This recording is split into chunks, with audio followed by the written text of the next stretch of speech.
At the beginning of the game, I was playing mid lane, but I joined the team who had already a mid laner, so I just changed the position to jungle, and I liked it, so I just stayed jungle. I think I'm a really aggressive early game jungler, and we can see with Roccat that we always win, like almost always win the early game. And we saw against Fnatic, the early game was perfect, but I think we still need to work on the rest.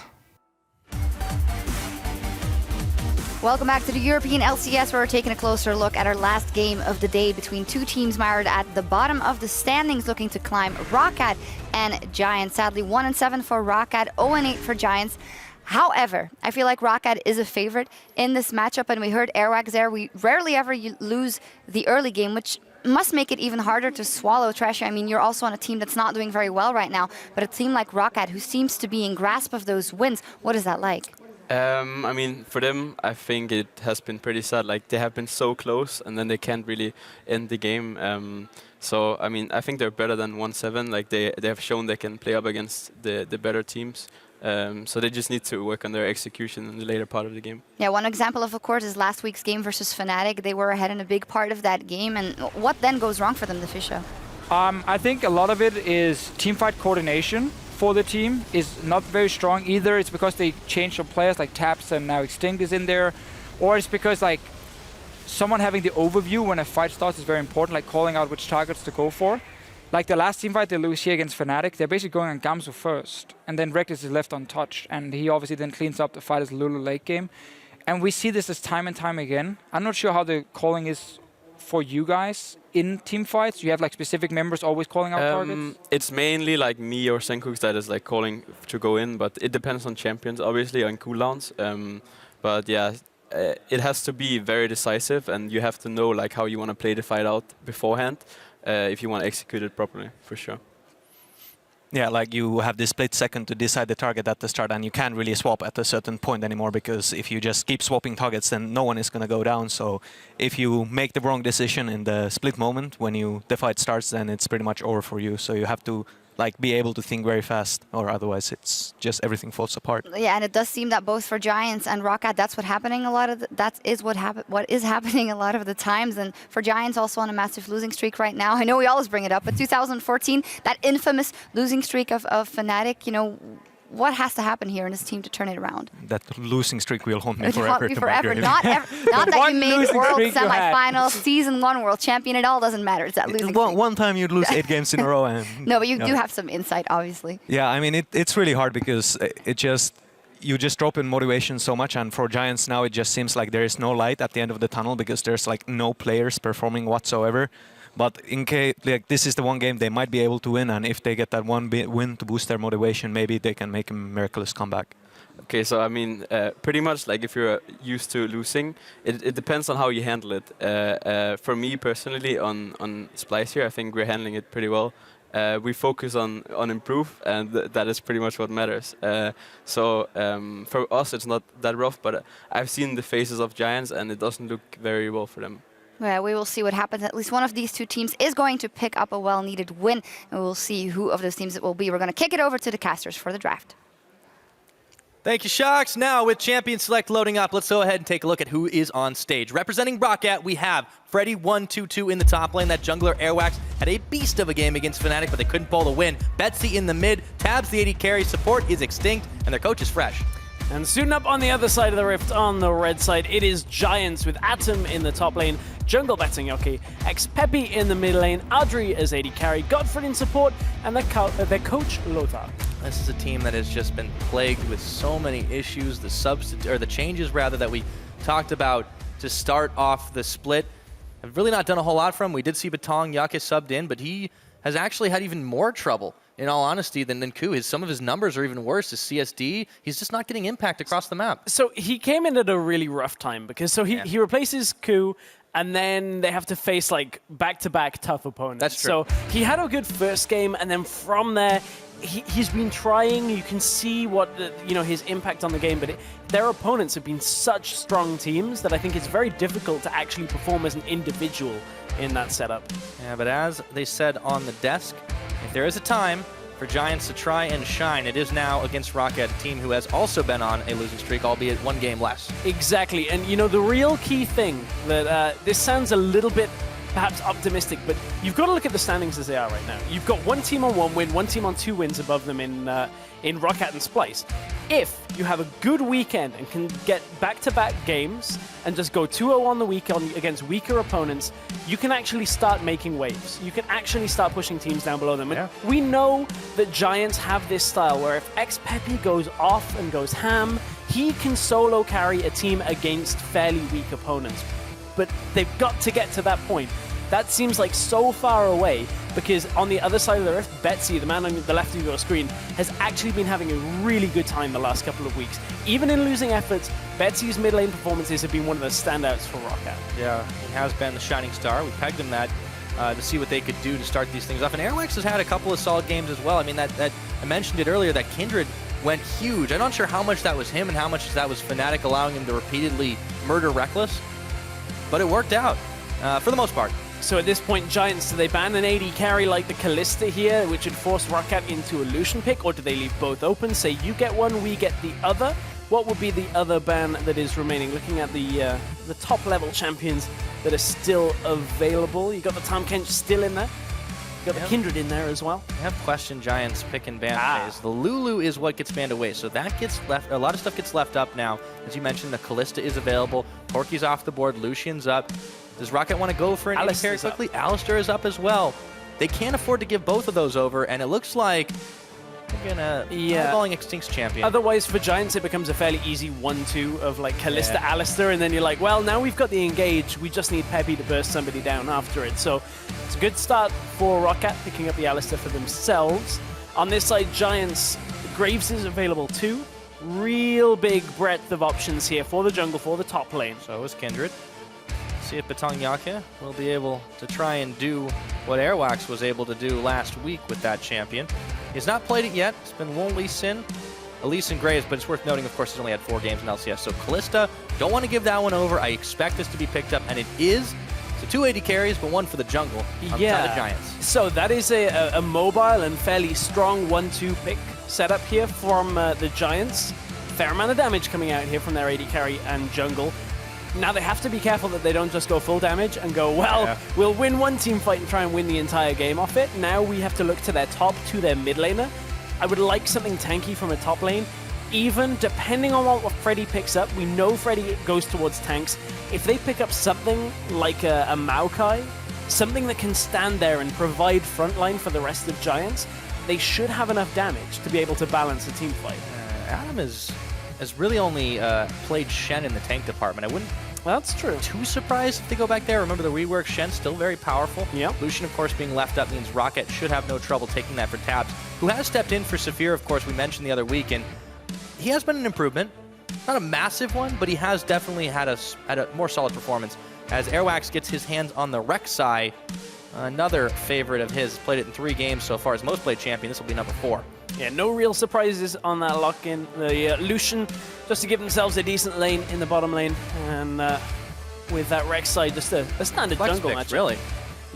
Well, at this point for Roccat, they're just like, okay, well, we'll just take comfortable picks that do a solid job in not only map play, but team fights as well. Now they've got a good foundation to slot into solo laners on top of that.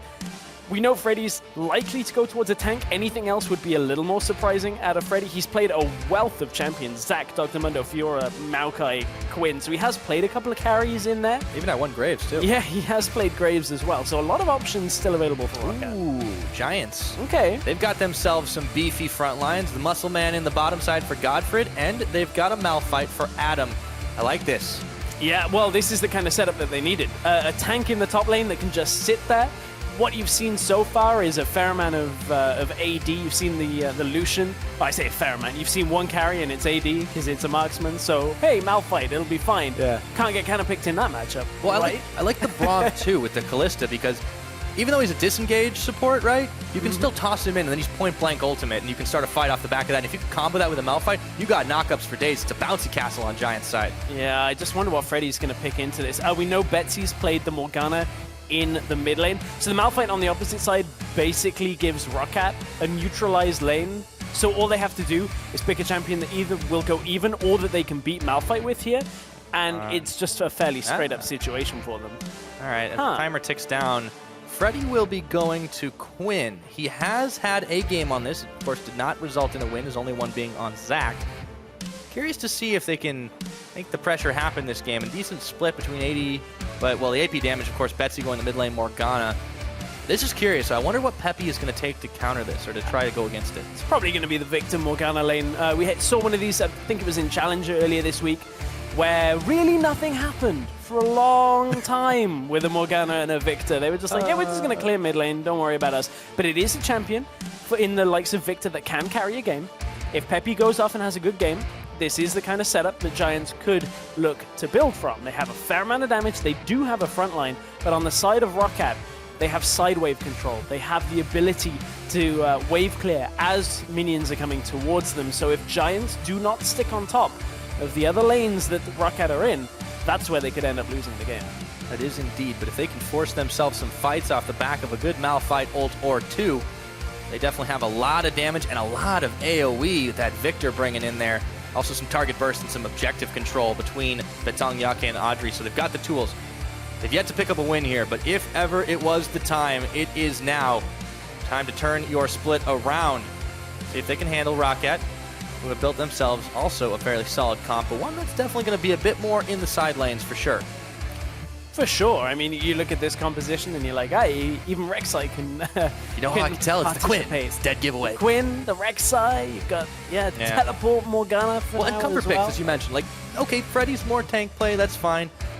But everybody else, very, very comfortable choices, as you see. Losark and Fresh shaking hands to walk off the stage, and I'm curious to see how this one shakes out. But why don't you go ahead and tell us who you think will take the victory here? Hashtag ROC win or hashtag GIA win. These two teams may be at the bottom of the table, but they're looking to start their climb back up in the standings. And it all starts now. Day one of week 5. We're officially at the halfway point as soon as this one wraps up. So you guys tell us what you think, and let's go onto the Rift to end this day. Yeah, let's get on Soon. to the Rift to end the day. Eventually. We'll be getting there. But we just saw a Malphite composition not really go down too There we well. go. We're here. In this game. The crowd is still pumped, guys. Let's see how it turns out.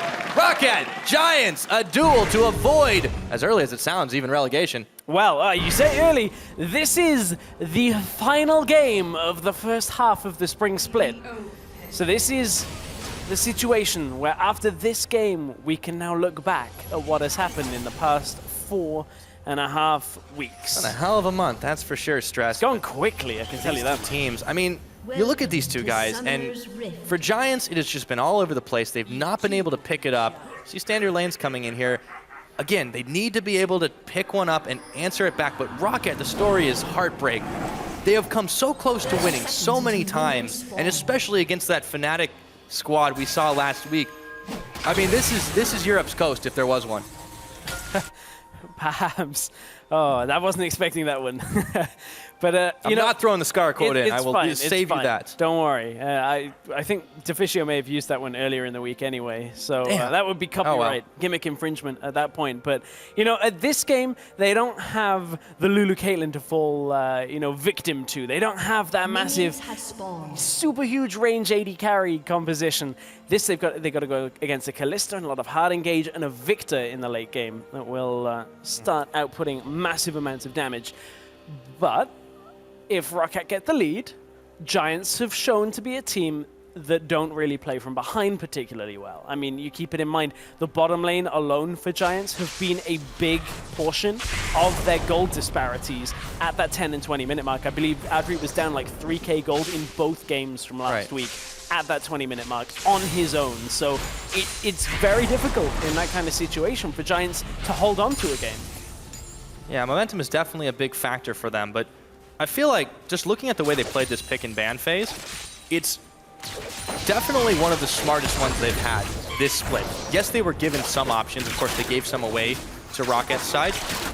but they knew what they want. They built a clear composition instead of just taking really strange, random things that made us scratch our heads in previous weeks. I mean, this kind of composition to me is the kind of comp that's like, okay, well, look, let's just try and do the simple things and try and do them well. Let's just try and engage off these two massive engaged setups. Well, one with the Malphite. Don't have the Alistair in this game. We do have a pause. We do have a pause. So if there is a time for a pause, this is the time.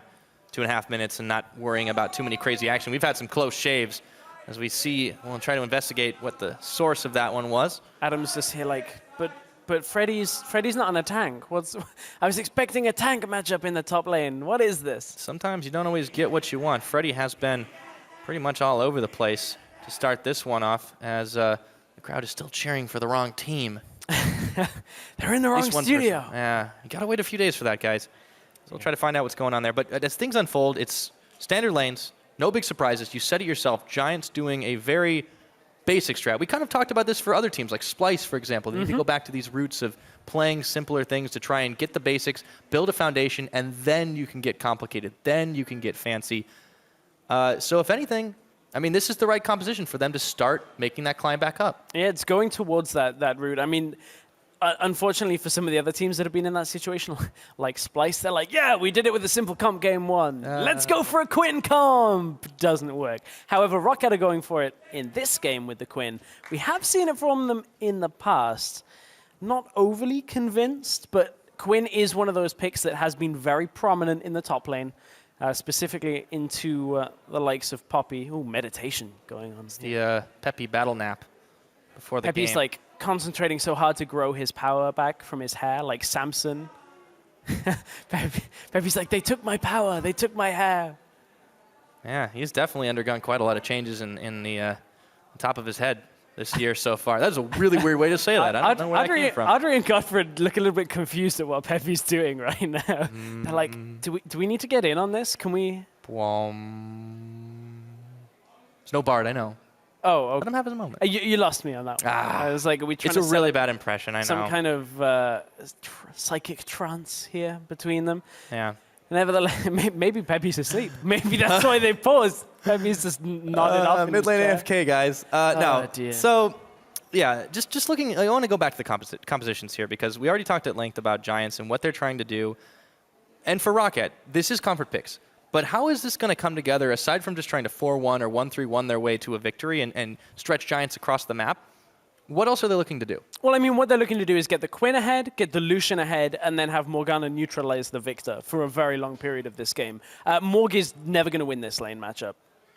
Just quite straight up. It's one of these matchups Probably not going to lose that hard either. Exactly. That's the thing is you just sit there and you farm for like 30 minutes and neither tower dies and the rest of the map has to win for you if you want to have any hope of winning this game. If Quinn gets ahead, Malphite will reach a point where she can't be dealt with.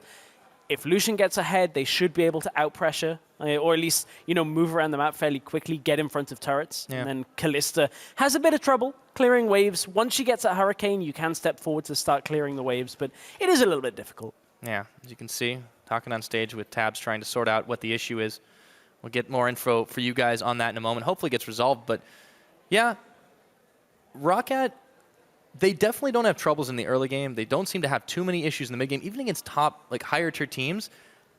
I almost wonder if it's kind of that issue where you play to the level of their opponents because they've had all sorts of kind of lopsided results across a variety of different teams so far in this split with that one similar constant being they don't really lose early game. Mm-hmm. And I guess that's what you can kind of rely on when you're trying to get your Quinn and your Lucian ahead. So that is play to your strengths. That is a valuable thing for them. But Giants have to know this. And they have to know that their backs are up so far against the cliff right now that they need to take one step forward instead of two back, start climbing their way back to hopefully end on a good note this split. One win can be the momentum changer. Uh-oh. And they're smiling here. Peppy's come out of his zone. He's ready. He's more powerful than ever before. He's been charging up for like 3 episodes. Uh-huh. Well, I mean, at some point, Victor's going to unleash a pretty big bomb. Chaos Storm at the very least. I'm excited to see how long this one can go up because there's just so explosive. There's so much explosive power, and you don't always think of Morgana as like a nuke champion, but when we've seen it played top and we've seen it played mid in the past, it's always surprising because people look at, oh, that's a support, right? It's a support champion. Not too many issues, but then all of a sudden, Dark Binding, Tormented Soil, and Soul Shackles, and all of a sudden you're dead. A lot of AP that you can get on that one. And also worth noting, he's running the double teleport. Roccat want to play this map, and Giants have definitely not been great at stopping map pressure. Yeah, that's one thing that they've really kind of slowed down with. They've not been able to keep control of. Looks like we are going back into the game. You can see now that he's back in the zone. Peppy is there, farming them minions. See if he can arrive. He was relied on as a hard carry for this Giant squad. Yeah, we're happy to be back. Dark Binding does nail Peppy, so maybe he needs to check his concentration a bit better as this one starts off. I want to see what Batong is able to do with this Kindred choice, because Airwax was all over that bottom lane of Fnatic. It's still kind of hard to gank a Lucian Alistar. So I wonder if he just doesn't try for something a little bit different. A little low on mana here to try and deal with Airwax, trying to fight a war on two fronts. One against Airwax, one against the Scuttle Crab. He wins, though. Yeah, you can see Airwax was kind of umming and ahhing. Does he want this trade? Batong is fairly low on mana. If he gets on top of him with the Rexar, he may be able to trade damage back, but Airwax goes, you know what, screw it. Have the crab. I'm going back into my jungle. Not going to try and trade against you. You have a blue buff. It's coming back anyway. It's a stack. Got one on the board. Was the stack, so... I mean... That's one. Yes. We'll count them as they go on. Batong Yaka. Maybe two. He can counter jungle, though. Airwax is at his Raptor camp, and he's got a red buff ticking, so he has to get out in a hurry. That little mini Raptor goes down. Now, that was the first stack, so there wasn't one previous to that, so... Number one. Seems like forever ago we started this game, Stress. We're back. Only 4 minutes on the clock. I mean, it'll be a really slow game, I think, for a little while, since, again, Roccat want to play this map. They want to go and rove around and avoid outright fights. Giants want to wait till they hit those power spikes and then start forcing the fights. I mean, it's pretty much the mid lane's going to dictate everything, since it's a farm fest for a while. Unless the junglers decide to go top or bottom and affect the lanes, it's going to be fairly slow. It could be a slow one, but at the same time, the likes of an Alistar in this game, a Malphite, could get fairly explosive. But, that remains to be seen. A couple more, well, a lot more minutes before we get to that point of the game where you get those teleports coming in from Atom. We'll see how his teleport play actually is. It's not something that I've really taken notice of his play at all, if that makes sense. Like, some players you say are like, damn, this guy's teleports are really good. I'm going to hold it to a high standard on teleport play and say that last year, one of the players you really had to look at was like Smeb and his teleports. They would seem to always be on time and always in the right place. Yeah. Nevertheless, whenever you look at a top laner, I just haven't really seen anything like that from Atom. Now he's kind of got easy mode TPs. He's TP in with a Malphite ult. Press R, yeah, do your damage. But again, this is the kind of thing that they need. Adam, I mean, yeah, he definitely hasn't shown a whole lot in the TP department. He hasn't shown a whole lot, period, but it's worth noting, you know, this guy, they brought him in, had never played Challenger even.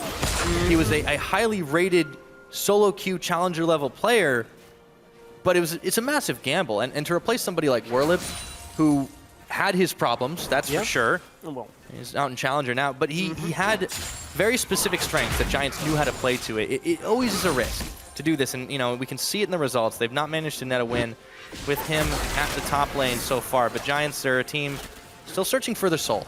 And it is one of those very complex situations. Whenever you bring somebody in that people really haven't seen too much from. You heard a couple of hours ago Jankos talking about Rudy, saying how he's not LCS level for the Unicorns of Love's jungler.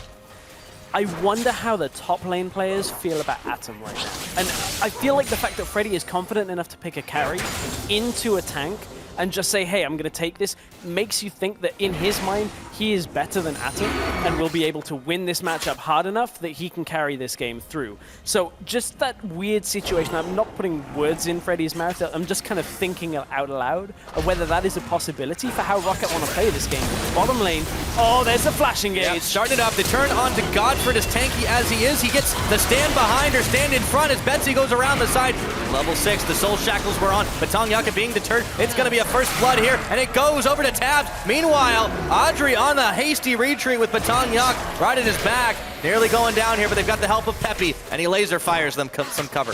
Well, there's the first teleport play of the game, and weirdly it was Betsy. We said it was going to be a mid lane matchup, stuck in the mid lane, not with that second teleport on the side of Roccat. He says no. Yeah, Roccat take the lead from that. Betsy managed to get the initial chains onto 3 people who all went different directions, which made it just so that Roccat had to pick one. Yeah. They picked the low health one, they got it. It's classic Hunter mentality, right? You just go for the weakest one of the pack, as Adam takes even more damage from Freddy in the top, so already showing what you were talking about a little bit earlier, him just being able to be stronger and bully him out. But I guess we should have known Betsy would have been the one to make the first move. He has been the standout on this team. And on this Morgana right now, gets an assist. Still a little bit up on farm, just tormented, soiling away. And for as much as Freddy you would expect, oh, you know, Malphite has armor, would, you know, be able to stay in this matchup. But range against melee, Malphite is going to get harassed down by Quinn. If you can get that Q off, it means Malphite can't trade with you because he's melee range. He gets, you know, a very difficult situation, and you can just back away with Vault as well. So Freddy, fairly confident in that matchup top. Yeah, Adam not as rock solid as he hoped to be so far. Batong Yaka will go on a little bit of a roam fest to throw down some wards, but he's not confident enough to try and take away the Gromp. Extinct would be onto him there. Well, this is an interesting situation. Look at this swap that's happened. Without a tower going down, Roccat have gone, okay, let's get our duo lane head him top. Let's just completely try and shut down Atom. I doubt they're trying to avoid Audrey and Godfrey because they just got a kill in that lane. They're just looking to try and get top tower very quickly here because there's no way Atom can sit in this lane as well. No. Like, he can't do a 1v2 at this point. He can get a couple of minions here. The thing is, Giants are coming around with betting Yoke as well. Towers at half being health manned already. by Airwax. Yeah, I don't know if this is the right decision, but they do defend for the time being. It's just a really weird thing. You don't see teams do this. This is not something that is standard in what we would consider a standard lanes matchup, where the game starts and for the first like 5 minutes, you're in the 2v2. This is very unorthodox out of Roccat, and Giants are trying to come up with a way to combat it. They weren't able to clear the mini wave away, but at dear cost to the tower. Freddy is under this one, and Godfrey's gonna try to take him out, but a timely flash, and they pull him with the Fate's Call. Audrey says abort mission. Godfrey has to follow. So unsuccessful gank is unsuccessful for the price of a flash. And I would understand this situation if... and no, actually, I am starting to kind of see exactly what they're looking for here. So Freddy has his teleport available, so they're looking to neutralize any kind of threat from Atom, but Atom's isn't available. Extinct's under the tower. Yep, and he's not taking any damage. Now he is. Batong and Adam trying to take him out, but there is the tower gone, and Adam is gonna get chunked.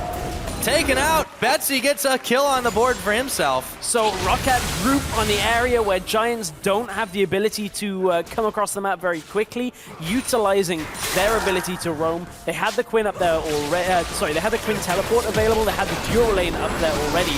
Exhaust comes out. They still got the vault on, and you see a lot of damage being taken. Audrey is not in a good spot right now. All of a sudden, the health is the same. Freddy is 1v2ing here. He is, and like this is how effective the blind is from Quinn. You pop it onto the Callista. She can't really do anything without hopping forward into tower range. She takes tower aggro, and you can end up trading far more effectively than her. There was no teleport available for Atom either. Freddy, again, still has his, has Boots of Swiftness and the ultimate on Quinn, of course. So he's able to just fly around the map as fast as he wants to at this point. So really weird, but cool play from Roccat. I'm actually a bit of a fan of that. I don't know against a better opponent how that would have turned out. I feel like Audrey and Godfrey should have been able to punish Freddy a little bit more under that tower. But nevertheless, it works out for Roccat. Hey, you do what you do. You can do against opponents you can do it to. So Tabs with the Rift Herald buff, and the aftermath of that, they were able to secure it. Dark Binding onto Peppy, and his health just gets chunked. Dot damage as Tabs is chunking away at this turret on the bottom side. Audrey and Godfrey are trying to push him off of it, but he still has so much damage, and the attack speed boost from those minions was making it even harder. I look at Pepinero, or ex-Peppy as he's now called, and I don't know, last year he had so many standout performances. Mechanically, he was very good, being able to dodge a lot of skill shots, being able to, you know, output damage just in these insane situations when he was playing like Xerath and getting thousands of damage from the poke. This year, I'm not impressed. I haven't seen one game from ex-Peppy where I'm like, this is the one we saw last year. Yeah, and when you're just about halfway into the split, there is no real comfort at any point for this team because they always relied on him. Yes, they had other tools. Yes, they had Whirlip. Audrey had sometimes decent performances, good performances, but everybody else is the same on this team or worse, and Peppy just hasn't stepped up at all. They will be able to secure, it looks like a dragon here, but it is pinged by Roccat. They know this is happening. Obviously not the most contested of buffs, but it will go down. The early smite for Betong Yake, but he takes it anyways. But meanwhile, you look at the mid lane, they're taking some heavy fire on that turret, and Extinct and Tabs are able to get right back to bot. And this is another one of these situations. It won't result in a tower going down, but Xpeppy being away from mid lane means he couldn't clear the wave out quite as quickly as he normally would, has to go back. And what it did do is allow Airwax to go into the enemy jungle. He got 2 wards off, now gets one deep behind the turret, and he's waiting there to try and dive. There was a ward that spotted him out, so it won't actually come to a gank. But just that roam that Peppy did away from the mid lane allowed Betsy to push the wave up, and it gives the map control over to Roccat. And this middle lane is going to be so integral. Absolutely. Betsy has been utilizing that teleport very judiciously to make sure he can make plays across the map. As a result, it has netted Roccat about a 2,000 gold advantage. See, Freddy and Adam still giving Adam a hard time in the top lane. CS advantage is there, but it's not as powerful as you might think. Adam has still been able to get a little bit back despite getting caught and killed after the tower was taken out. But really surprising or interesting here is Audrey has actually been able to build up a lead over Tabs, mostly because Tabs has been on other missions. The funny thing about that, and I hate to hop on about Audrey's lead, because of just extra gold in general to actually come out ahead. Tabs when you look at the gold, so it CS doesn't make is a in favor, but he's got a kill. He has the kill on top. And the tower, of course, the global gold. Yeah. That has meant the difference for Roccat here as Airwax lays in wait. His top tower, a little less than half its health bar if they want to try and set up a dive for that one. But Airwax is spotted over by the blue buff. He will take out the pink ward. Freddy goes on a little bit of a roaming spree with the help of Valor. Steps over that ward himself, but Tong Yakin knows he's there. Act accordingly. Tower's not going down today. Not for now, but bottom tower will do. Well, they're fine with that one. We don't need to dive, we'll just take the objective. That'll be number 2 for Roccat. Giants have yet to answer a turret back in this game. There's no openings for them. Roccat are covering their bases. I feel like Giants are yet to answer.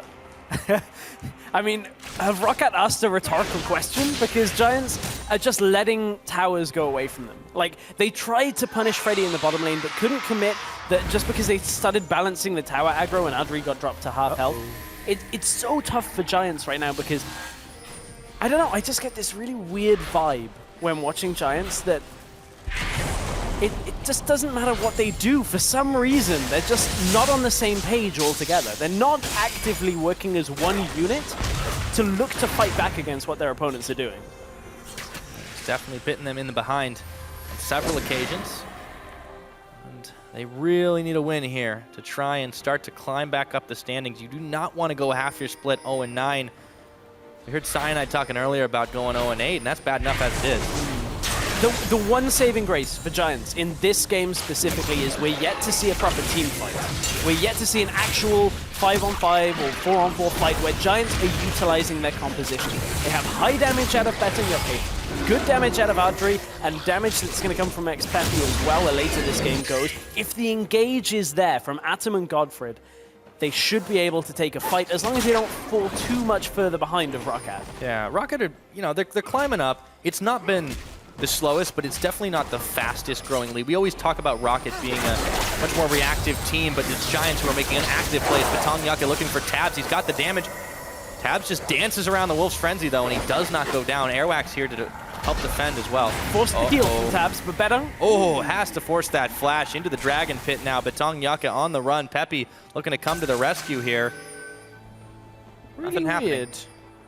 Betong's Q was still down. I was going to say, weird he didn't Q over that wall, but it was not available for him. So he got off the heal, lost the flash for it. Not a valuable trade in the end of it. Betong Yake now trying to heal himself up. If Airwax gets any kind of information on this, Airwax could look to go in. Look at the rest of Roccat. They're starting to close in. Vault in, up, and it's Betong who is oh so low, but he's got the Lambs are spied on, so he sticks it out, and in comes Adam. Airwax a little bit low as the exhaust rather is on him. The Black Shield as well. And this will be a done tower. Roccat don't care as much about the kills, but they will secure themselves the last outer objective, and therefore a bit more of the map. Wave clear was gone. Easy turret for Roccat, especially with the extra Rift Herald attack speed minions. Oh, he stopped the back! So Tabs? Oh, okay, just so playing Tabs with him. was away. He just got a fairly lucky shot off the first one. Sometimes you just get lucky, and Audrey, unfortunately, was not able to get away from that one. He turns in, looking for Extinct, but he has to burn his flashes. Airwax is there. May not be enough. He's ignited now. See if he can get his way away from this. It's going to be the Braum coming in. And will they throw him that direction? No backup. I don't think so. Very, very strange Fate's call. I am surprised at that ult. I mean, Audrey could just either have autoed or queued, hopped over the wall at that point. I don't really think they were wanting to go aggressive on that kind of engage. Really, the only time Giants can afford to be aggressive is when Betonyoke or xPeppy is with Audrey at this point in the game. Yeah, looking at this team, Giants, they're making a lot of individual mistakes. They're making a lot of team-based mistakes. At some point, something's got to give. Roccat are still climbing this lead up. They're almost about 4,000 ahead now. One thing that's been back and forth between these two has been the vision control, but look at the engage coming top lane. Oh, Freddy, he might be dead. Is he ready to get out of there? I don't think so. 3 Giants are on him, and he's trying to kite it out, but he's taken down. That will be Giants' first kill on the board. And this is good timing because for now, Roccat can't actually answer with anything. They're looking to push mid lane. They did establish vision control from it, so if Peppy can get to mid lane and clear it out, Roccat shouldn't get too much more. But they're a little bit slow on this rotate back in. They aren't able to go through their jungle as a unit just because of the number of Roccat members. But Roccat are going, we don't need mid right now. We'll take bot. Adri recalled from it. And that leaves the tower fairly vulnerable. Take one tower, or try rather, and then they go and rotate around for another. So Roccat aren't able to secure anything else off this, but neither were Giants after the pickup onto Freddy. Roccat back out through the Giants jungle, and they will look to try and do it all over again. It is what the Giants needed, though. They needed just something to pick up a little bit of their momentum, their mentality in this game. Kill for Peppy, too. Yeah. That's important. He's the big man. And Extinct is looking to be the one himself. There is a vault and a knockup. Adam and Betonyoke are way too low. There goes the ult. The Lambs are spiked. Can they turn this around? It's a 2v3 while the fight's on the other side. Airwax going a little low. Fate's call to pull Godfred in. Adam picks up Tabs. This might be their time to shine, but he's a big rock and he's way too slow. Throws the Q. Freddy flashes. Vaults in for a double kill. And now it's gonna be Giants trying to hold it. Very low health bars on these Roccat members. A 2-for-1 was what they got.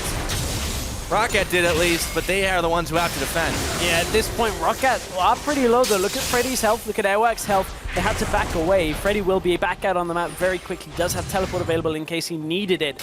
But this beginning of the fight, look at how squishy Betonyoke is. You have to expect this though from a jungler like Kindred. They're so weak until you get later in the game where they can reliably output damage and heal it back up with extra lifesteal. Atom managed to find Tabs on his own, but Freddy at the same time was just destroying Betonyoke and then manages to flash vault onto Atom for that empowered auto to follow up. And man, Roccat are just taking a little bit more from every trade, a little bit more than Giants are getting, and it means that they're very slowly just edging ahead in this game. They're up to about a 4,000 gold lead in this game, and you know, we've spoken about it. Giants aren't the best team at playing from behind. They've really struggled. Yeah, Roccat may be a bit of a tortoise in this game, but fortunately for them, Giants are an even slower tortoise. So that race is a little bit weird, as Tabs and Audrey try to duel it out minion-wise, and Betonyoke is caught. There's a double knockup. The Soul Shackles are on. Betonyoke is on the run, but he's going to get taken out by Betsy. His second kill of the game. Godfred, and that's just dessert. Airwax eats him up after that one, and they can keep on pushing the tower for just a moment. Giants caught with their pants down. And this is just such a weird game from the Giants when you look at it. Freddy now getting aggressed upon by Atom. And when he does stays have in Airwax. range, Airwax is going to try and cut off his retreat path, gets the knock up the Queen's Wrath going flying, but Adam is tanky enough to hold the line. Meanwhile, Extinct comes around with Betsy, and they can push this turret. We need Peppy. That's what the Giants are saying, but he's on the other side trying to send the laser. It's only tickling Airwax. What I mean by this being a weird game is the Giants are basically sitting back and saying, okay, well, we'll just wait till Peppy gets fed and we'll be able to deal damage. with this team comp that is looking to fight a little bit more. I mean, Adri has had no pressure on him, which has meant he's been able to farm pretty effectively right now. He's up ahead on tabs, but at the same time, hasn't been offering anything, hasn't been offering the engage tools that Giants have needed because the rest of the team are so far behind. Yeah. Adri, this is one of the games this split where he's actually having just a very kind of quiet and solid performance. Neither is he doing well nor badly in this game. Just his positioning on the map hasn't been allowing with the rest of his team any engages to start. Now, not to mention also blowing a couple of strange Fates calls, but now Giants will send 3 to the middle, 4-5 actually there to follow to try and take out this tower, and it's only Airwax here to defend. There's a flanking teleport though. We'll see if they can get it done. Extinct around the backside, Airwax in the picture. Tabs dashing and dashing around the side, see if he can get anything done here. Betsy a little bit late to this party as Peppy picks up Extinct, and Adam will be able to get a kill for himself. Giants collapse in a ball, and then they explode out for 2. Much better fight from the Giants. They're all here. They had the ultimates available. Adri didn't even use it, didn't need it in that fight. That is what the Giants need to do in this situation. Make sure that they can pick off some of the targets. They even got the Alistair there through the ultimate. Like, that is the start of what is potentially a Giants comeback, but it is a fair way away. They are 5,000 gold down still, and it's going to rely on fight after fight that Roccat play into the hands of Giants. They have to do something with this momentum. It looks like they're trying to go for the blue buff. Betsy's sending a Dark Binding out. Oops, secured. There we go. Batong Yake will grab it, but Giants have managed to pull a solid fight there, and even though they have had so many troubles coordinating on a team level this year, that is the start of something. And you're starting to see the inability. Oh, Freddy! There is the Lamb's Respite. Freddy is caught in 3 Giants, a shutdown. Peppy gets the gold. The worst thing that could happen for Roccat, and Freddy got a little too eager. You can see that Giants, however, are starting to struggle with the Roccat ability. Oh! He knew it was coming! There was a pink one in that brush! Ah, that's painful. Ouch. Betong Yake finds out the hard way why you always clear your wards. Okay. But all said and done, Giants still made good play. Right, okay, yeah, and I'm going to skip the front end of the point because Giants aren't able to capitalize on the plays that they're making because the top wave is pushed up by Freddy all the time. The mid wave cleared out by Betsy all the time, and Tab deals with the bottom wave. So it means every time Giants get a pick or a fight, they actually can't get a turret. They can't go further than just the gold from the fight, which means this is just going to extend the game. That's all these fights are doing, is slowing the pace of the game down. You get one fight, you can't get an objective, you back away. At this point, Roccat are going to try and set up a bait around Baron. Or just start it. Baron. All right. Well, they know they cleared the vision out. Yeah, well, one's sitting in the edge of the rocks there.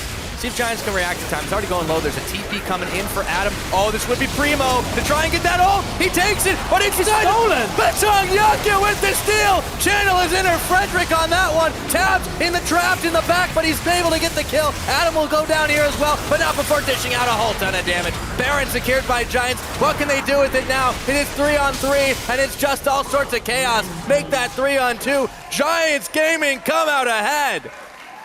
Great steal from Giants. Really good team fight that followed, but I have to question. Roccat didn't clear that ward out with the sweeper on. The ward was kind of stuck in the wall. I wonder whether that ward was actually visible from Roccat at that moment in time, because that looked like a ward that they would instantly clear out. Nevertheless, Giants do pick up the Baron. Might be more. Betsy. That is that Nuke Morgana. Betsy outplays there, defending the mid tier. But Giants still have this buff, maybe for not too long, as Airwax looks to try and turn back. The laser fires. Still hits him through the armor. There's the black shield. See if he can get a tunnel up to knock Peppy out of the stratosphere. He's still got cleanse available. And in comes Freddy around the side. Peppy is gonna get taken out. Another kill. Chalk it up to Betsy. Now they just go towards the top or mid tower right now. By the looks of it, they're looking to just push this advantage, clear out some of this vision control from Roccat. Freddy goes top. The rest of Roccat go mid lane. Wave clear not available for the Giants right now. I don't know who flipped this switch, but all of a sudden these teams are starting to fire on all cylinders. Tower gonna go down here. Giants still without their mid, still without their ADC, lose their inner tower. They look for top lane. And really importantly here, it's only Godfred that remains with the Baron buff at this point, so it means Roccat will have one wave that is not as difficult to deal with than that Baron wave. So there is a vision cancellation on that ward icon, which tells you it was swept out. But and then, the teleport comes in, knocks out Airwax. Perfect timing. The same moment the smite came down. Yeah, such perfect timing there. It was right at that moment, that very moment where the smite was due, and Berenyoke hops over the wall. Tabs just putting damage down from behind it, but it didn't matter because Giants have already got what they came for at this point, and the fight, the cleanup just closes the gold gap between the two. Well, and we talked about this being what Giants want to do. It's 27 minutes in, they're starting to get to these powerful levels. Roccat played completely into their hands, trusting that they would get the Baron fast enough, and they chose poorly. I can't, yeah, that's, I mean, that's it. I can't say anything more than that. I mean, it's the old P word here. Always fall prey to it. Yeah. But by the way, this is the first time, I believe that's actually the first Baron secured by Giants this entire split. That would be quite funny. And it's so appropriate that Batong Yaka gets his Frederick on. He had some help, but still. Maybe. Maybe there's hope for this team yet, Stress. Maybe there's... Check those stats. Well, we're going to have to see if they can close this game out. I mean, they got to worry about these side lanes. I mean, Quinn being Quinn. I can confirm that is the first Baron that Giants have picked up. They've given away 9, and they were like, we're not getting to double digits today, guys. I know my stats, and by that I mean Spellsy knows his stats. He does. So, the Giants grouping up in this mid, but they're not offering any defense on this top side. This is so strange. You know, speaking of Spellsy, we looked into jungle gravity today. It seems like in this game, Baron was the jungle black hole for Roccat because it has been the slowing point of this game. Giants haven't quite turned it around fully. No, They are still behind, but they're showing signs of life. Yes, and there's so many objectives from the take. Only the mid tower. I mean, it sounds like a weird way to put it because you only got one tower. But it's so easy to now push because you can get these outer towers. You can start getting more gold in your pocket. They need to defend this, though, first. This tower up top, very low here. Roccat going to try to keep their split push going. But it will be turned away, and now Giants are starting to hit this powerful moment. Roccat are running out of time, slowly but surely. Slowly but surely, but Peppy will be the bastion there that is looking to hold this game. You can see he's got Lichbane, which used to be an item where you'd be like, well, that's a very confident Victor, but now it gives cooldown reduction as well. Yeah. So you Q people, you pop them with the auto, double empowered auto with cooldown reduction. Got the Rylai's again, too. Yep. That's slow. I mean, and I think this is very safe to say, as you see that Baron power play is not really netted a whole lot as the tower goes down. Adam is actually caught once again. We've seen this one before. And he goes in for the knock-up. Let's see if he can make the play out. Teleport's flying. It's just chaos in this top lane as Peppy looks for Airwax, who pops up and knocks him up. Adam takes out Tabs off screen while Batong Yake throws out the Lamb's Respite. Roccat are battered and bruised, and Betsy is gotta go Zanya's now. Flashing over the wall, Extinct. Adam, this one is gonna be Extinct going down. It's a 2 for none. Giants, when it counts, get the team fight they need. But look at what Roccat are responding with. They're saying, okay, the fight is gone. Oh, they were looking to push mid, but the recall from Berenyoke and the rest of Giants' movements on the map, they actually do push mid now. There was a second guess. They were like, let's push the inhibitor. We think they've all gone, but I wonder, is Dragon up soon? Is that why they're moving downwards? We actually don't have the Dragon timer, unfortunately. Still broken, so guys, sorry. It is still not there. Okay, Roccat is just recalling, running with These are free towers. I mean, well, they earn towers. Yeah, at this point, 30 minutes in, Roccat won't be unhappy about this, but they do trade the inner tower for it and then the fight, so... I mean, they thought they caught Atom, but you never catch a Malphite when a lot of your damage stacks on top of each other. And Freddy has become a little bit more tanky than before, but he doesn't feel confident going in because he's got to deal with Adri, X-Peppy, who are at the back of this fight, just coming forward, always moving forward through this fight. And Freddy's like, I've got no mana. Yes, I'm auto-attack base, but I'm just going to get out of here and live to fight another day. Yeah, and then Roccat sacrificed the cow. There's no getting out of that one, and Extinct knew it. So with one tower taken down, 31 minutes into the game, they get the outer top. That is only their second tower.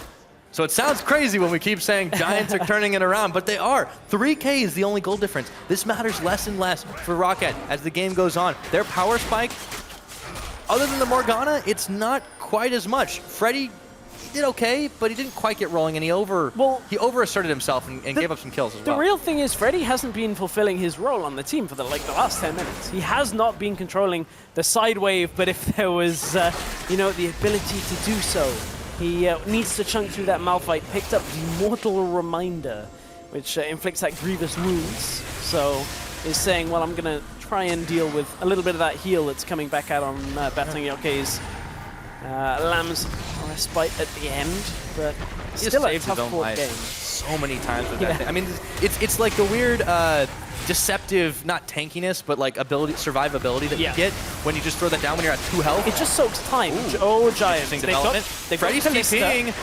They do have it, but they're going to have to take this fight with Baron in the back of it. Extinct goes in to start it off, and he is going to make them grab the bull by the horns. Adam goes in, gets the knockup, invulnerable in the Lamb's spike. Baron's going down. Ooh. It's taken out. No rent. Giants pick it up, but courtesy of Adam, they get that next Baron, but Peppy will go down too. It is a 2-for-1, and the chase is on. Shutdown gold over to Freddy, sorely needed, and now it's Roccat trying to clean this up. Only Audrey and Betong Yak remain. Man, that was a panic Baron situation. It looked like Audrey rendered too early. Oh no, we got a pause. Oh, it's a 10th pause. I hate those. Oh, okay, so that Baron, I nearly had a heart attack on that Baron. It got taken by Adam. When you've got a Callista in the Baron pit, Audrey's like, I rendered, it didn't do the damage, it wasn't enough. So when you got a Baron with a Callista and a jungler that has Smite, which is always good in a game, around that 1800 is that sweet spot, 2k 1800, because that's when you're looking for Smite into Rend. Yeah. Rend, you can't out-damage it after that long in the Baron pit situation. Yeah. Let's take a look at that again while we're still in this pause situation. So, Giants started off very confident, but then, oh boy. I'm pretty much just watching for the Rend for right now, because all of this fight is a distraction for Betong and Audrey to secure this Baron. So we are in super, super slow-mo. Where's the stacks is still there? Well, we're hearing about why they paused. Yeah, right maybe now. it was Talking about the keyboard of Audrey. If that happened, oh, that is unlucky timing.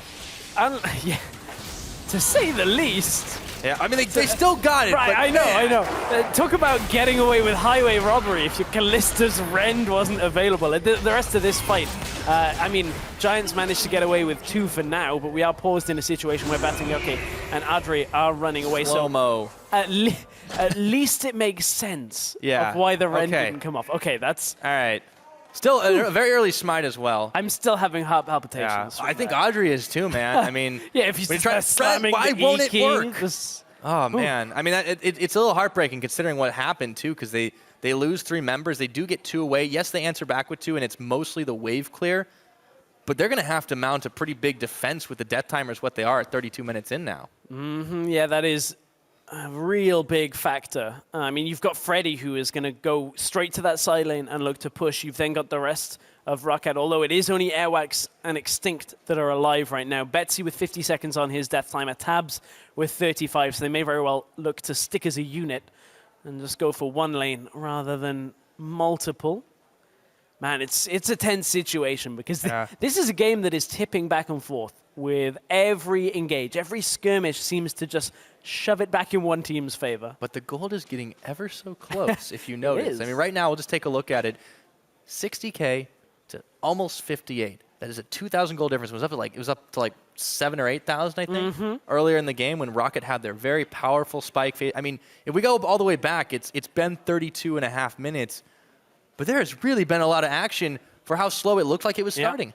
Yeah, there has been. And, you know, Giants have gone from having no Barons to getting a Baron and then doubling it all in one game. It's a good situation to be in for them with their objective control, but... They've had 200% more Barons this game than they have had the rest of the split. I don't think that works, because 200% of 0 is still 0. 200% more. Okay, well... Yeah, it's all in the wording, Stress. It still counts. I didn't say 200% of. I don't. You don't do multiplying that. You add. Okay, right. Yeah. Okay. I know my math. They've got 2. I studied before I got on the desk today. Okay, made sure my math was correct. Man, I've been out of education for 2 years. Well, I mean, yeah, you've been hitting the gym. You got more important things on your mind. Trust me, it doesn't show. Crepo's trying to, get fit with Crepo is in action. It's not working with me yet. I let it slip on Wednesday. Take a little bit of time. You'll get back up there. Good. It's fine. Anyway, this game is as we said, on a knife edge. And it's kind of funny because we're in another game where Betsy is having a good performance. Yeah, well, he's not the only one, though. No, he's not the only one. But again, I think it's worth highlighting because last year seemed to be a bit of a tougher year for Betsy. With the likes of Gambit, he was either kind of in the shadow of Forgiven for a long part of it. Well, he came in like a bit of the ways through, too. Right. He replaced NIQ, came in, had a couple of good games, had some really good games in Spring Split, and then kind of was very quiet for a while. And people were like, where does he rank with the rest of the mid laners? Where do we place him? Because when you're standing next to Forgiven, it's very easy to kind of go, well, he's carrying, so let's just do whatever he's going to carry this game. Even when he played more team-oriented. They also had Cabo Shard, too, remember? Every lane had a really powerful player, and then Betsy was kind of like, Whereas what do I do? This year, he's like, well, I'm going to play these champions that I want to play because they kind of fit into the meta. And he's having better games. Regardless of the result at the end of it, I think you can definitely say Betsy this year is much improved on his last year performance. Yeah, but I want to go across the aisle here and take a look at XPeppy because we trashed on him so hard for all, and deservedly for all of his performances throughout this split so far. And he's had a whole bunch of other stuff. I mean, let's go back to this game again. We're talking about how big of an impact not having that red hat. Yeah, this is the replay again. So this is the earlier Baron fight. This was the one that was stolen by Betsy. Oh, my bad. Yeah. Yeah. All right, so this is the one where Giants would get the first of the game, and this eventually would give them enough of a platform to build a comeback on. And from this fight, you have to look at Roccat and look at what are they doing here. What is this situation for them? Because they started the Baron and look at bot lane. Bot lane's pushing in towards them, so they don't have control over that side, which isn't a massive factor at this point, but it's still another one of these things that adds into the game plan from Roccat. Baron wasn't their only option in that situation. They had other options available and did have the teleport on Friday as well, so they could have looked to have shoved that out, maybe trying to get the split push working on them, but they decided to default to the Baron. Yeah, and then Betsy does this. Oh, yeah. I love that. Goodbye. Betsy catches Adrian. Don't stand on the soil. Well, everybody's like, it's Morgana in support, don't worry. No, and then all of a sudden you get nuked. Yeah, I've had that. It's really annoying. It's the same with if ever you play against Annie in the middle lane, you're like, I'd support Annie. Why is there a bear? Oh, my screen's gray. Yeah, exactly. It happens a lot, especially to me, unfortunately. I've been trying to pick up that mid lane role. But so just to give you guys a little bit more context on why we're taking a little more time, we're investigating how big an issue the inability to rend had on that fight and deciding what the best course of action is going forward. So for Giants, obviously, they're probably not happy with that. I wouldn't be. But it's a very tense moment all across the board. And assuming this game continues to play out, Roccat will have to, then try to siege on with only 3 members against Giants 2. No matter what happens, it's definitely going to be even more action crazy going forward. Yeah, this is going to be a pretty explosive end to the game when you look at it. I mean, you got a 5-2-5 Victor with a Malphite next to him. That's a team fight waiting to happen. Well, Adam has had some solid Malphite ults. I mean, you admitted we talked about how it's not the hardest thing to TP and then ult, but going back to those basics, that's what they clearly needed to do. And Adam has also had his best performance. You don't necessarily look at the score and go, oh, that's a great Malphite. It's pretty good, though.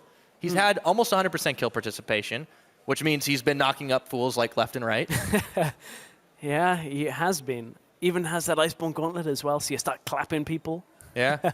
Oh, dude, he was clapping people to death. I love that animation. Nuts. It's a good one. It's a really, because you don't, it's not going to do any damage, but it's rock hands. You just applaud your own kills. It's like, bam, got him, nice. Oh, no, that's definitely a fun visual. Wicked used to have a build like that. I think it'd go like Triforce Malphite. Yeah, but Wicked also had a Hurricane Gnar build. Yeah, which still, to this day, perplexes me, and apparently is still undefeated on Challenger. But, it used to be that you go like Triforce and you just like crit people and clap at them for a long time.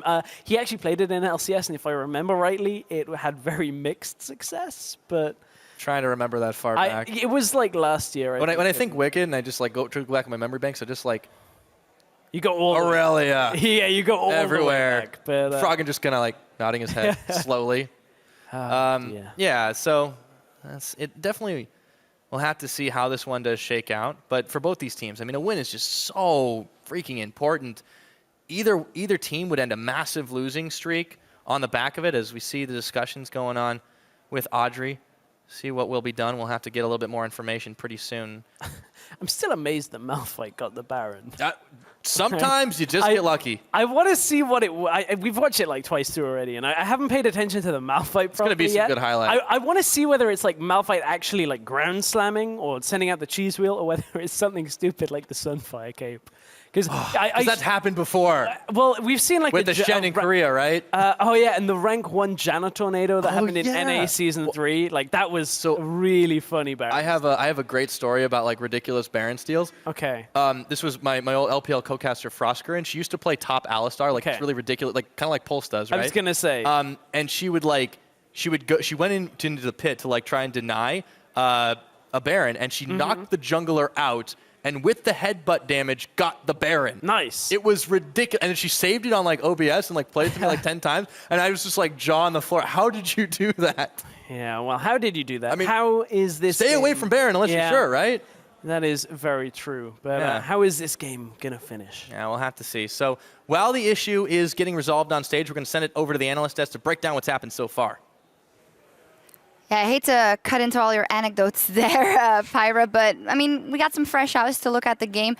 As for now, and I honestly feel quite bad for both these teams. I mean, it's been repeated already, both at those losing streaks, and then something like this happens, and you got to just keep a cool head on stage. It's got to be stressful, Trashy.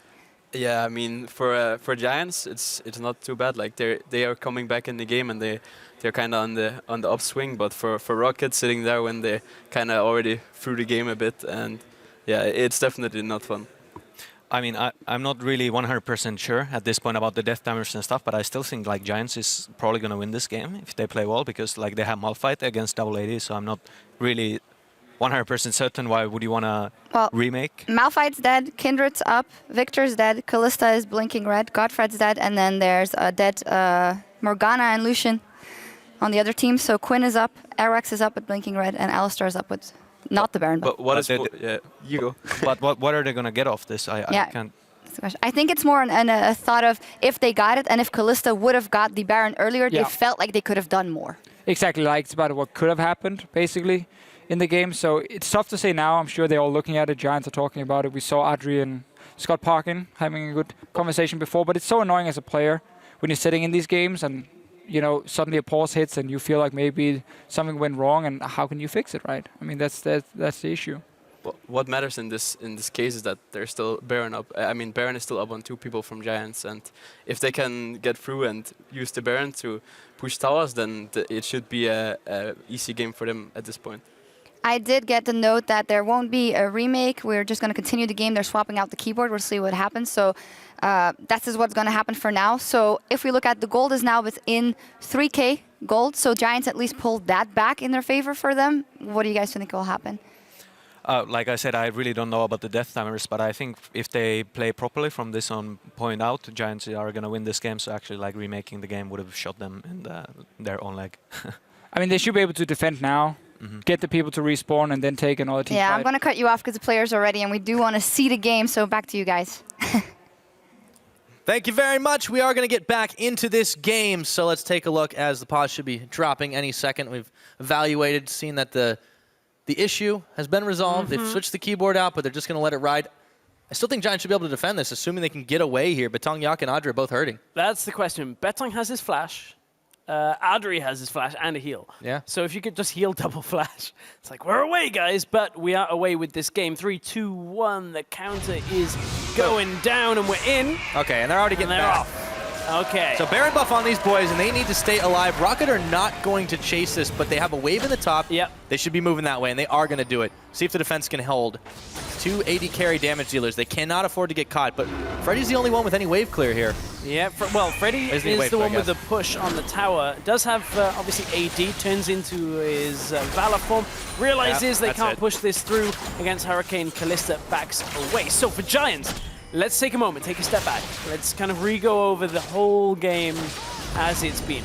Roccat had the lead from the beginning of the game, got a good early game advantage, started the Baron instead of trying to control side lanes. Giants come in and steal the first one. That was first Baron gone. Giants started coming back into the game. Giants then rushed the Baron pretty much just after it spawns the second time, and that's when we had the issue. They secured it, but at this point, Giants are mounting their comeback. pretty strong. Yeah, they sustained some heavy losses, but they were able to hold and not lose anything off the back of it. Only towers inside the base remain for them. Just taking stock of it once again. They've only secured 2. Remember that bottom outer tier is still standing, but they have the power.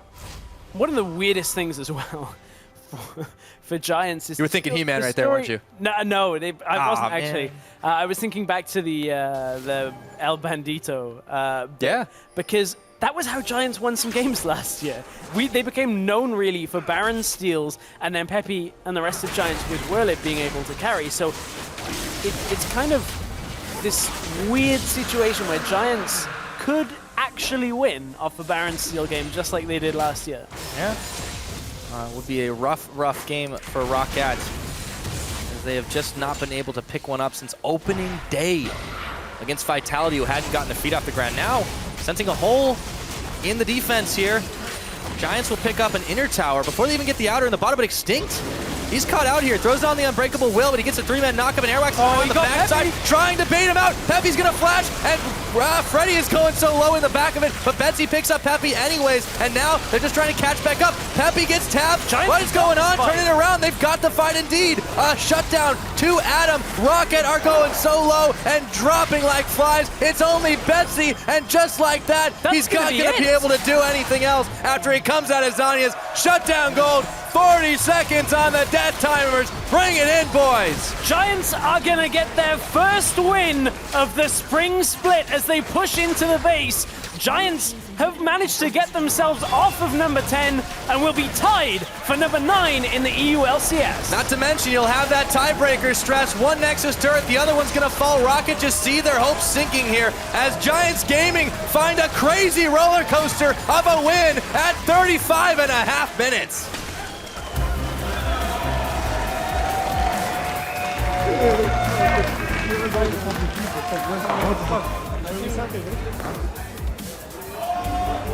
He just got to be relieved after it all shakes out there. And you could see it in the faces of Giants halfway through the split, and they finally come up with a victory. And there it is. The difference is Giants got out of the early game. They didn't get too far behind. I mean, Adri was in a decent situation. Peppy was in a decent situation. They had damage that came from Betting Yoke. Yes, it wasn't a clean game. It wasn't a precise game by either team. Very messy, but overall, a win is a win. They had enough damage. Adri actually was the second highest damage in this game. Yeah, outside the Morgana, who was just throwing bombs, but yeah. It was a big change for how the Giants' playstyle was working for them. They were able actually to get their carries to deal damage, and they won team fights from it. Much better out of the Giants than we've seen. Questions about Roccat picking a tough composition and not being able to play it. Freddy was never really able to control the side lanes as Quinn, which is her primary function. Well, and that also hurts when you YOLO into 3 people who are trying to recall. So, crazy game, Baron steals, Rush plays, keyboard issues, but Giants, they're the ones who come out on top this time, and they have just picked some momentum up. But for Roccat, they sink further down in the standings. They tie in that last place position. They lose the tiebreaker now, and they're on an 8-game losing skid.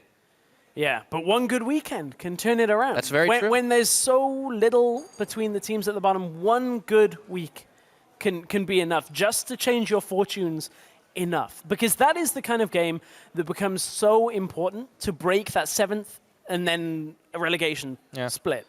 Because we don't have auto relegation anymore, so number 10 is not quite as damning as it used to be, but you know, that whole mix down at the bottom is real important to beat each other. Oh, yeah. And that's a tough loss. Well, and tomorrow's going to show even more as well. Roccat have got Elements on the table, a team that is also lower down in the standings, but have shown some signs of life. Giants have got Splice. They've got to have some confidence now, if any is the time. But for now, we're going to check in with Quick Shot on stage for a look at Giants' first win of 2016.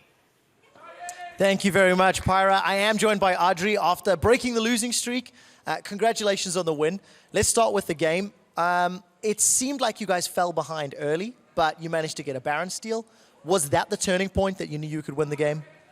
I think it would have come sooner or later because we knew we had the scaling we would have won late game, but we didn't expect them to go for the risky play that early on. So I'm definitely glad that Beto stole that because it probably would have meant a loss for us. There was a lot of jokes going on from the casters saying the spirit of Frederick was coming to help you out in that game. As one of the only returning members to the Giants roster, it's been a tough split. So let's talk a little bit about some of the struggles that you guys have had in the spring split and why you did lose so many games back to back. What's going wrong? Well, sometimes it's like things doesn't work and there's no apparent reason. Like the mood starts to worsen up, like you feel that you're drowning basically, but I feel like as long as your head is above the waves, there's nothing to worry about. You can always come back.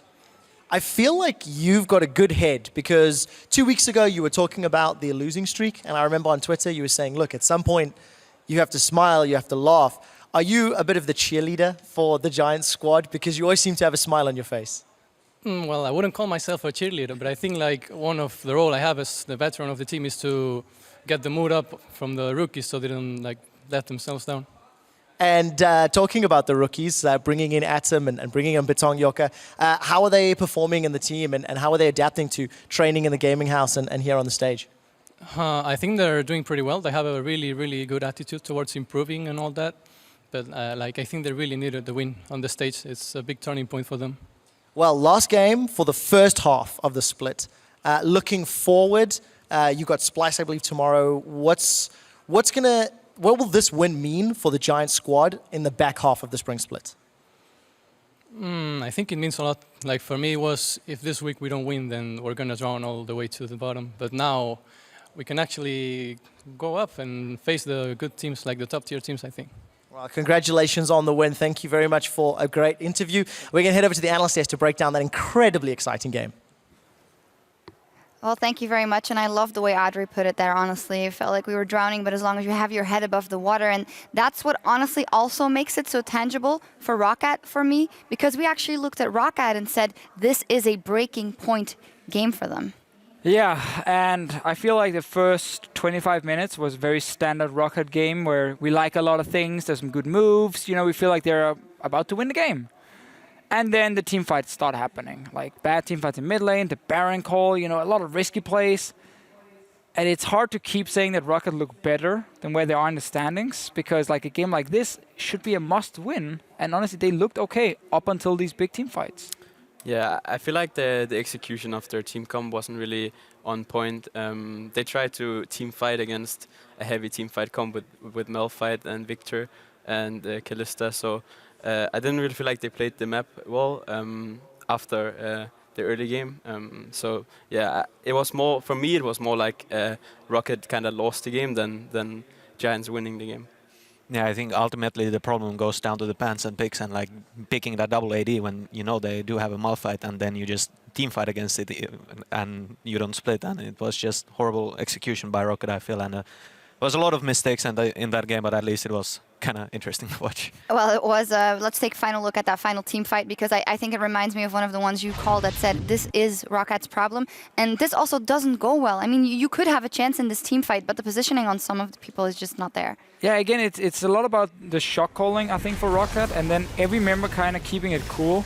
Keep in mind, we're like 40 minutes in here. There's been a pause. There's been a lot of back and forth, and everyone kind of wants to be the hero, the big carry, but first Extinct gets caught out, has to use very early ulti, and then you just want to look like it's a good zone by Freddy in the back, but notice how Taps is playing super aggressive on Lucian now, trying to like get in and deal damage on the back line, even though technically his job is just to hit the nearest target, never to like rush for the enemy AD carry. He ends up going down, and then the damage just runs out because Morgana is all about the ulti as her main damage source, and then you need your AD carries to clean up the rest. Yeah, it was like he tunnel vision so hard on their carries and just let Kindred and Malphite kill him for free. And when he died, it was kind of over. Yeah, on the other hand, I think it's a mistake for Taps to go in here, but also in a way like he cannot deal with the Malphite. So the other option is kind of like dash into the base, but I feel like that you're gonna lose the fight anyway, right? If you do this, because then you're like opening up the Kindred and Malphite to go help the team. So yeah, I don't think it was optimal, but I think it was like he made an aggressive decision, and in the end it didn't pay out. But and to be honest, like at this point when they already like kind of messed up so much, they had to do something, and he tried to take a risk, and it didn't work out for him. they have to look back further in the game to find out like why they lost the game. This was kind of at the point where Giants already outskilled really hard. Yeah, definitely. And what Audrey did say there, I think we're in a good place now to take on the top teams. I don't think that has to be their look ahead right now. Yeah. I mean, they have to take out those teams in the middle of the table, and tomorrow you're playing them actually, Splice. So Yeah. does it change your... Are you afraid now? I mean, for us, it doesn't change anything.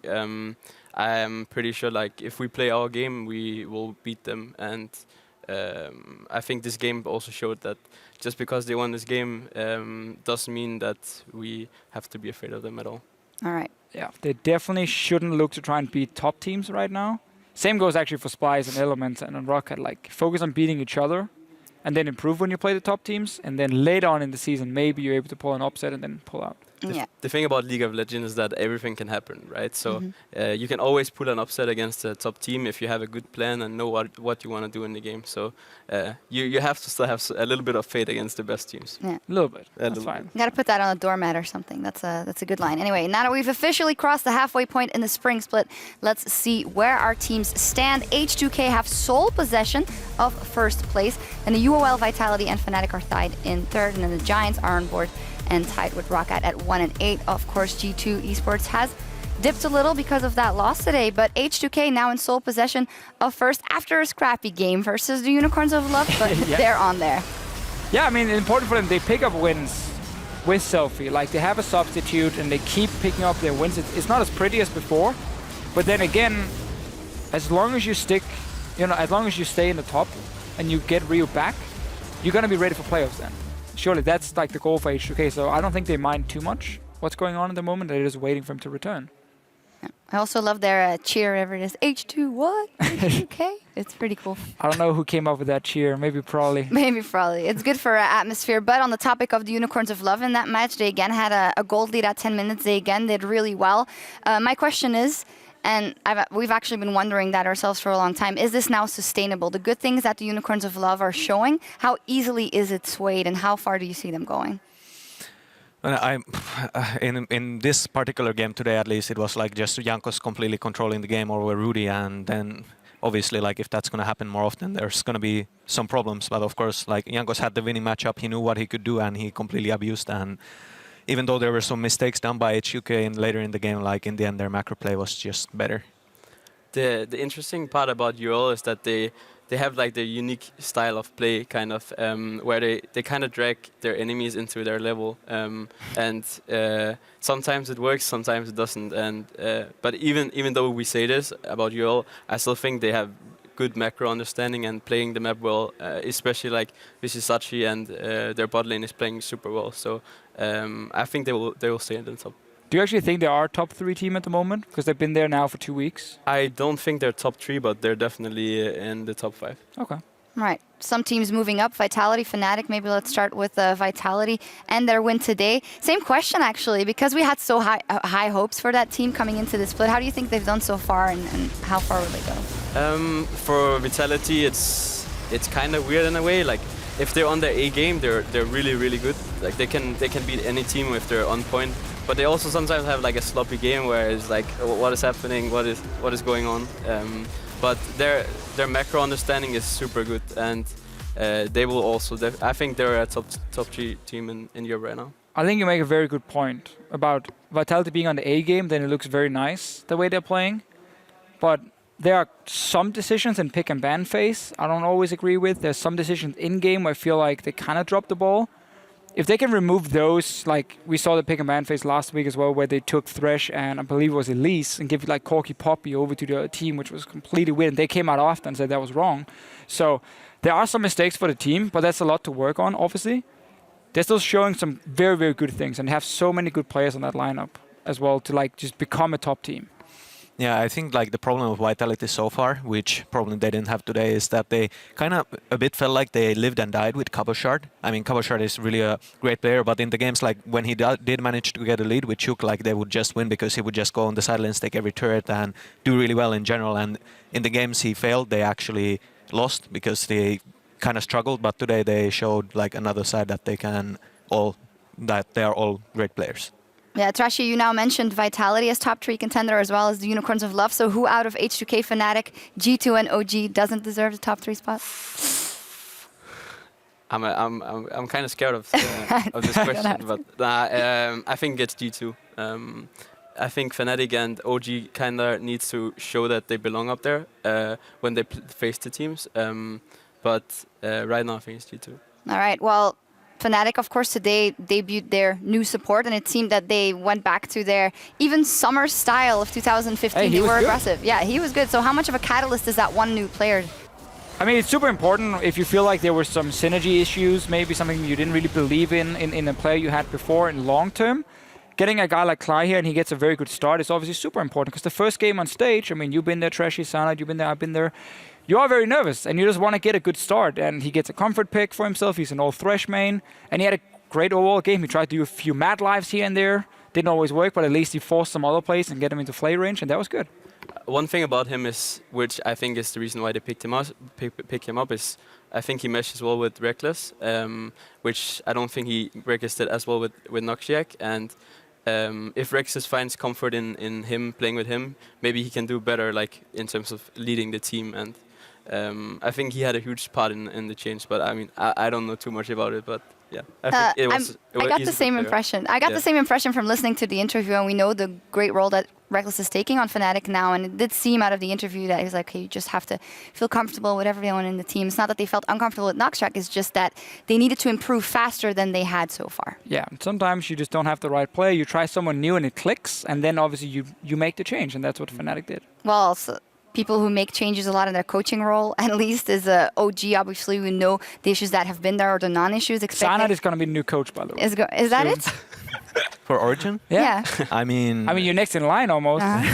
I don't think I would really make a good coach, but if I would get enough salary, I'd give it a go. All right, you heard it. You heard it, Expeke. Anyway, Expeke was the coach here today, and when Soaz was on the desk, he said, well, we just want different things from a coach than maybe other people do. We are a team of adults. Like, we know how to live. We know how to do everything. We just need more of an analyst type.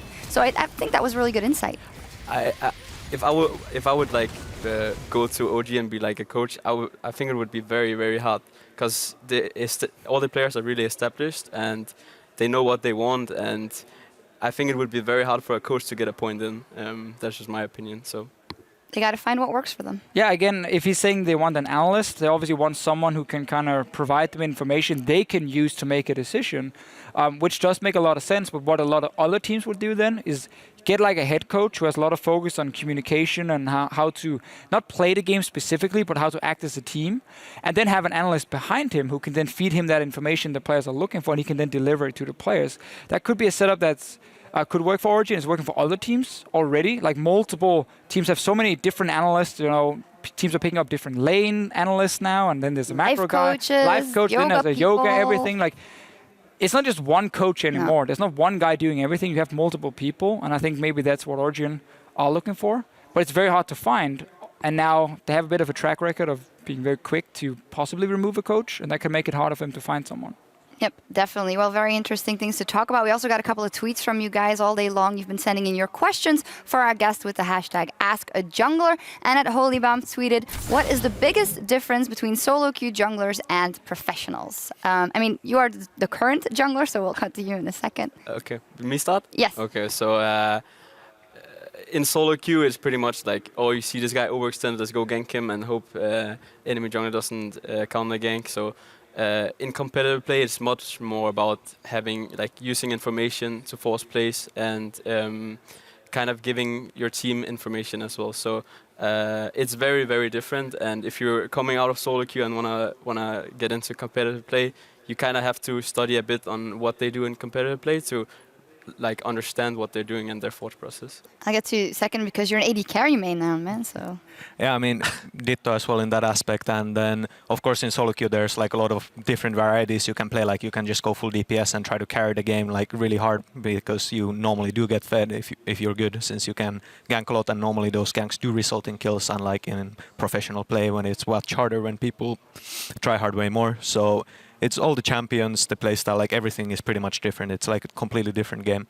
Interesting thing that happened today in the opening video in the beginning of the show, we had Rudy saying, you know, I can just go explosive, I can go ham at any given time, and then the game versus H2K happened, and Jankos made a point out of it, making the fact that Rudy comes out of solo queue and makes some mistakes. That was almost like a takedown. Yeah, I mean, it's Jankos, but also the game plan from H2K. They got him the Kindred Fantastic. matchup, and the team is like, okay, what's our goal? Find the enemy jungler. So like push up your lanes, let him invade, and it worked really well for H2K, and maybe a bit of a wake-up call for solo queue jungler coming in, that it's not that easy.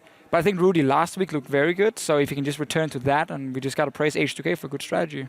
We do. And on a similar note, Alejandro Matos asked, can you explain why junglers like Master Yi in solo queue are known for pentakills, but are never played by pro teams? I really want to know.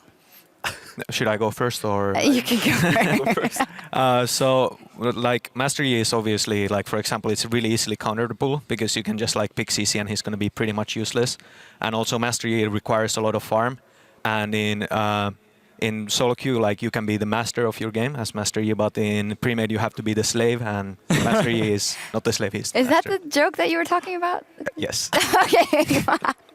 Okay, Trashy, I mean, it doesn't only have to be Master Yi, but yeah. I mean, when I see Master Yi players in solo queue, I also tried it myself a couple of times, but what you do is, as Master Yi, is you sit in the jungle, farm for 15 minutes and hope for the best.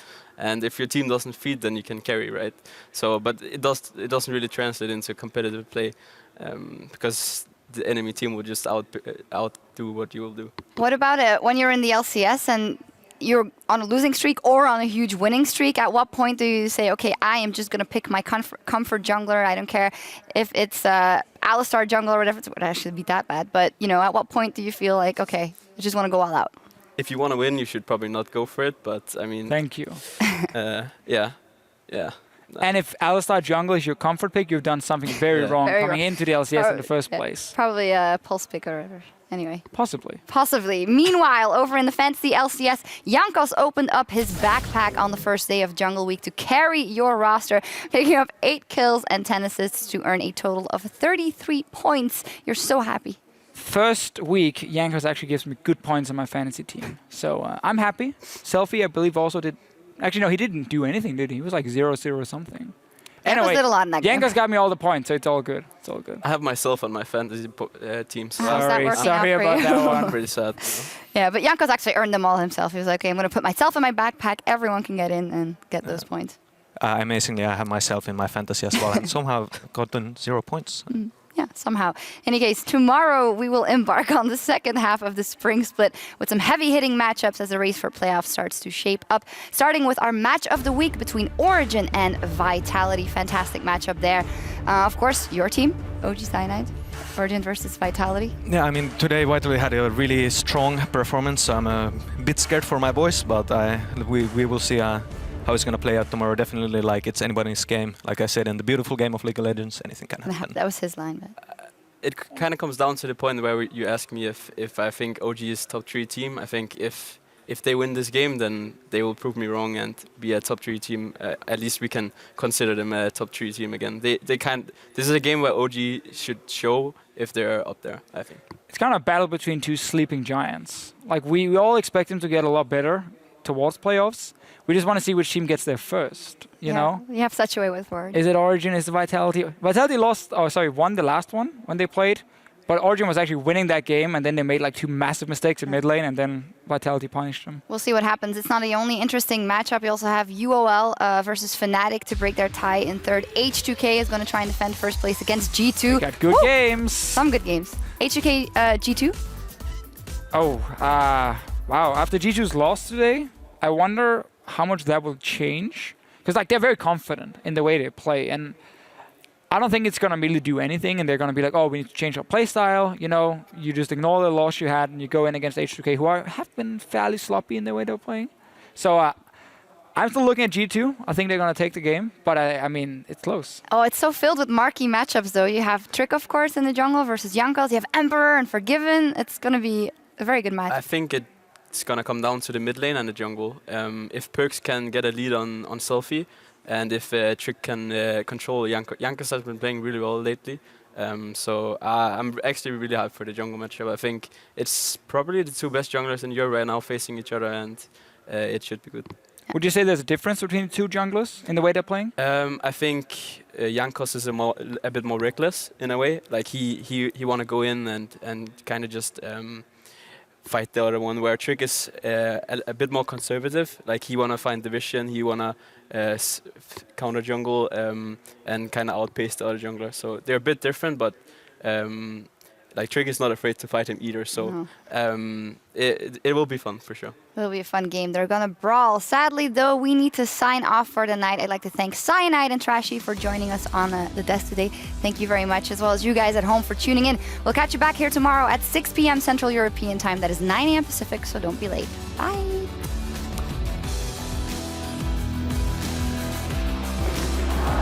And we are hitting the rift. Unicorns of Love against H2K getting into this one.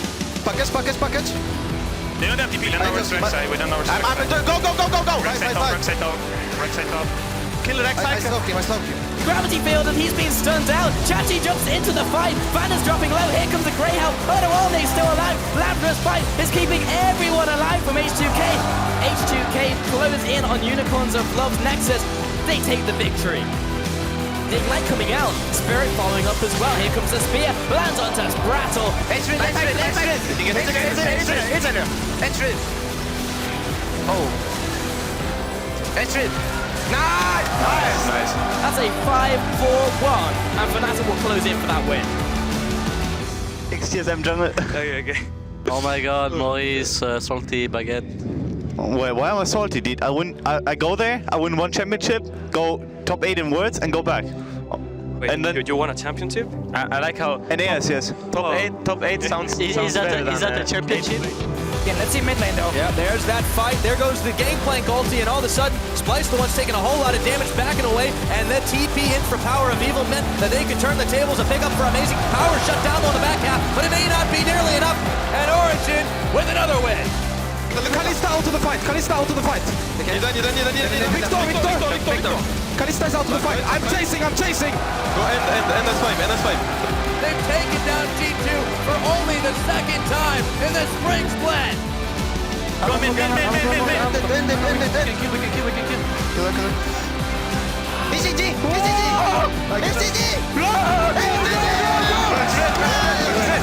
Giants are going to get their first win of the Spring Split.